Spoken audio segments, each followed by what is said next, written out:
I've been working on something a little different lately. I ended up making a full Doom Demon Codex. Basically, imagine what the demons from Doom Eternal would look like if they were a real Warhammer faction. It started as a small idea, and then it just kept growing. Doom is one of those games that stick with me. Not because of the story or the violence, but because of how intentional the enemy design is. Every demon has a purpose. Every silhouette is instantly recognizable, and every fight has a rhythm, a push and pull that keeps you moving. I wanted to see if I could capture that same feeling in tabletop rules, not by making something overly complex or filled with keywords, but by giving each demon one clean ability that reflects who they are. The imp moves and throws, the pain elemental creates chaos, the mancubus stands its ground, the arachnotron locks down lanes. Once I started thinking this way, the rules almost wrote themselves. It felt less like inventing something and more like translating what was already there. And since Doom 2016 and the Dark Ages both released in May, it felt like the perfect month to finally share this project. The army rule is called Demonic Momentum. At the start of each battle round, you pick one momentum to empower your army. It's similar to the Death Guard's army rule, but instead of weakening the opponent, this one strengthens your own units.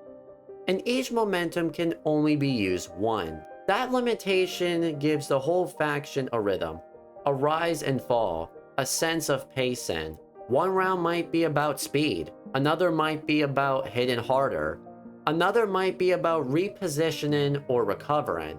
It ends up feeling a lot like Doom's combat flow. Push forward, strike, reset, and push again. The first demon I want to highlight is the Imp. It's one of the smallest demons in the Codex, but it sets the tone for everything else. Imps are always moving, always throwing fireballs, always being a nuisance. So its rule gives it a small boot after it moves. Nothing huge, just enough to make it feel like the Imp you know. It's fragile, it's annoying, and it's always there, poking at you from the edges of the battlefield. Next is the Pain Elemental. In Doom, it's not dangerous because of what it does, it's dangerous because of what it creates. So its rule lets it generate lost souls, but only up to 3 at a time. They're small, annoying threats that build up over time. If the Pain Elemental survives long enough, the battlefield starts to feel more and more chaotic, which is exactly how it feels in the game. Then you have the Heavy Demon, the Mancubus, the Arachnotron, and others like them. I kept their rules simple and direct. These demons don't rely on tricks, they rely on weight, firepower, and presence. Unless if you have the Archvile, then it does have some tricks up its sleeve.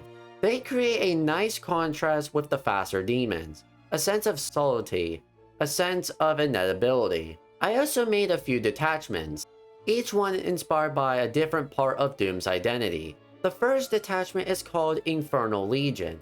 Infernal Legion allows units to have a +1 to hit after a successful charge. This one was obvious. That's exactly how demons behave in the game. The next detachment is Soul Forge Artillery. Soul Forge Artillery allows a unit to reroll 1 hit roll and 1 wound roll the first time it shoots each turn. This detachment is for the heavy demons and leaders, the ones with the big guns, big claws, or both. Some of them are ranged monsters, some of them are melee brutes. This detachment supports both. And the last detachment is Shadowborn Stalkers. Once per turn, after one of your units is targeted by a range attack, you can make a normal move.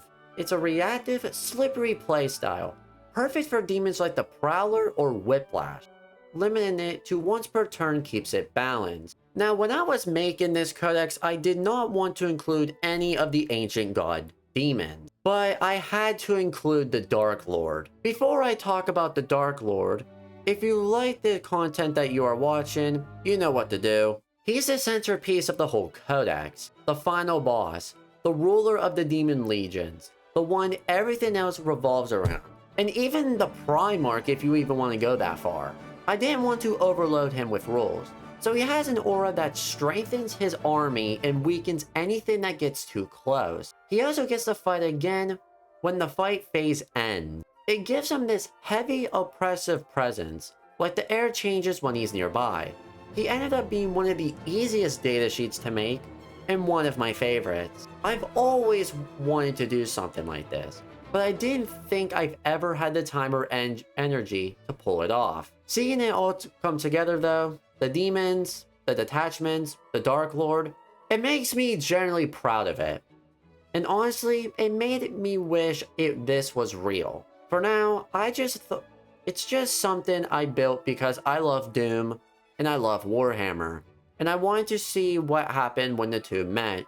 And I know this is a pretty popular topic with the Doom universe crossing over with Warhammer. I thought this is a good opportunity to do that. But this is my first one I've ever made, so if it seems a little unbalanced or one unit seems a little underpowered, I apologize. But I think that is it. That is it for this video. Thank you for watching. And if you want me to make another custom codex about maybe Elden Ring or some other game or possibly movie, leave it in the comments down below. I'll check it out. Yeah, that's really all I got for you today. Have a wonderful and safe rest of your day. And remember, if you had to give something for free, let it be kindness.